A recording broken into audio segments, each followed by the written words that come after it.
The missile launcher in Space Engineers is the best weapon in the game. Changed my mind. So what is the context of this video? Well, I've seen a few content creators as well as players stop using the missile launcher, and some actively demote the use of it, saying it's absolutely useless, purely basing it on the statistics of the weapon and not actually its strengths in combat when it's used.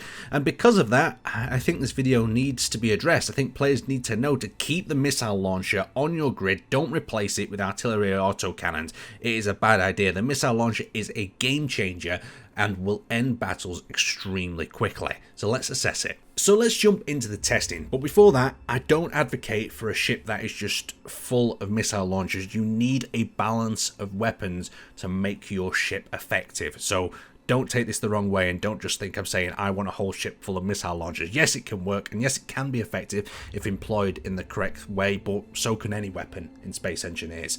Now, I'm not going to be talking about turrets either, because I feel turrets are a totally different kettle of fish, so we're just going to be focusing on point and shoot, and we're going to be talking about the most common setups. So on a large grid, most players have the option of either putting a large artillery gun on the front, or a large rocket launcher. On small grids, players usually have the discussion between putting a Gatling gun, autocannons, missile launchers, or an assault cannon. So they're what we're going to be focusing on, and we're going to be trying to talk it from more of a common perspective. We're not going to be looking at outliers, because you can build some weird stuff in Space Engineers, we all know that.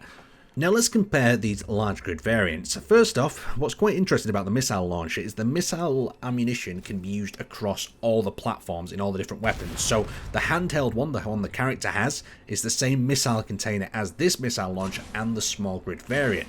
They all have a range of 800 meters, do 500 damage. They have around a 5-meter blast radius.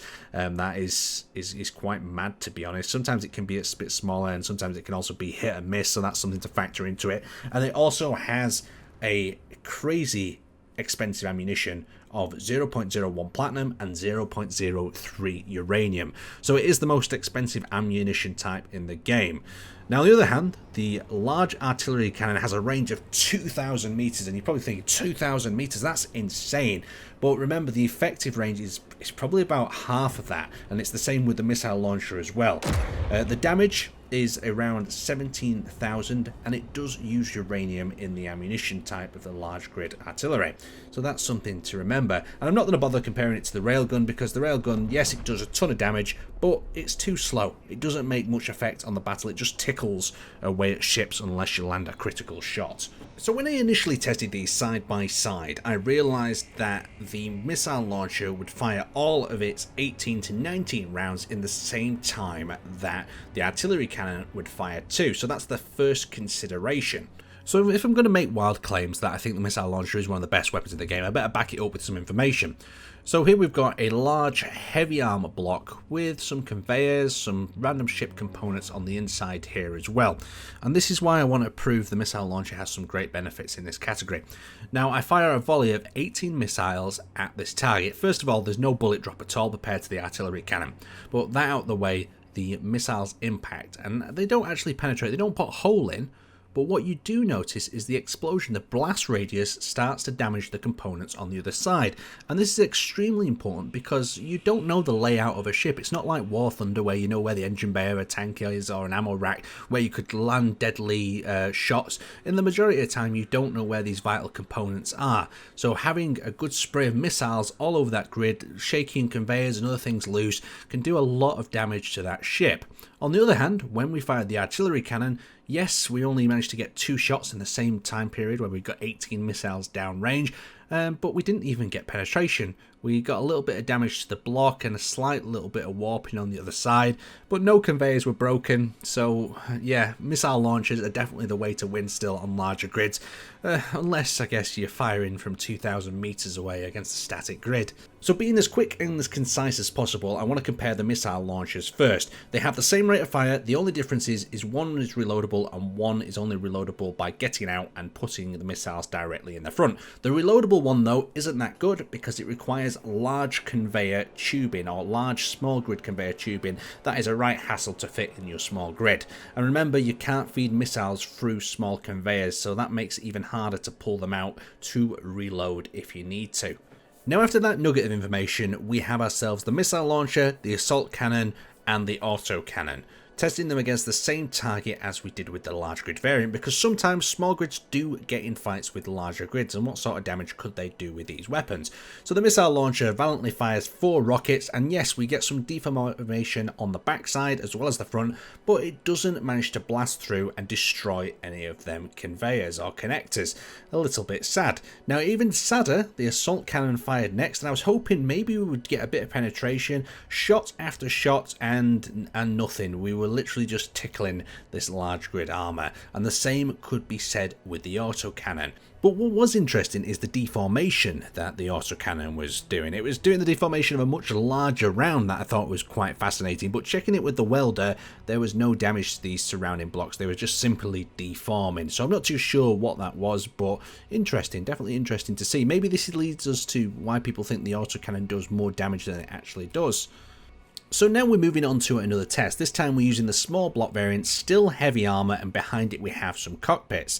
The rocket launcher was up first. It did a nice circle of damage, showing you the blast area of this rocket launcher, but with it only having 4 rounds being the small variant, there wasn't enough to blast through. I think we're only a few missiles away from blasting through and doing some real damage to the cockpits behind.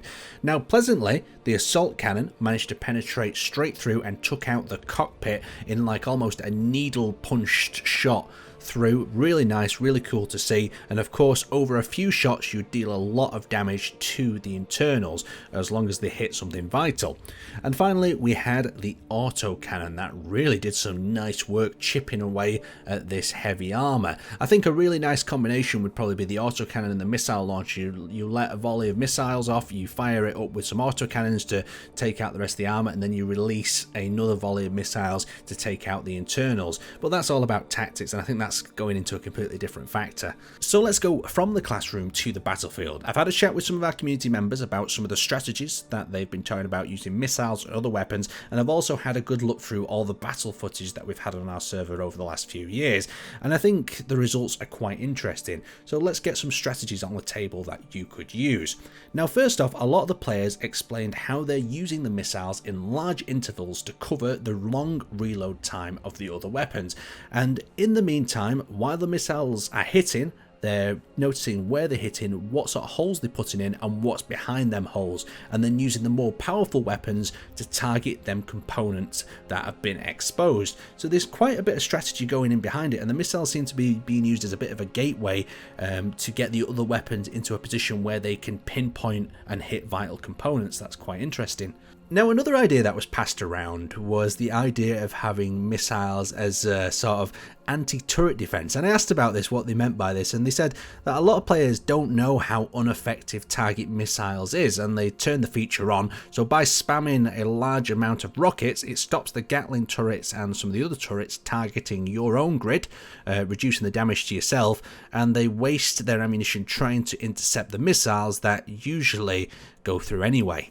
Now I think I've done enough talking. We've got some idea about the tactics, we've got some idea about the missile launcher, and I think it would be stupid to say that the missile launcher is the best weapon in the game, and I think in fact there probably is no best weapon. It's all about combination, tactics and strategy. But what I'd like you guys to put down in the comment section below is your favourite weapons combination, or maybe even some strategies that you'd give to some new players who want to get stuck in or who are in struggle with a bit of combat.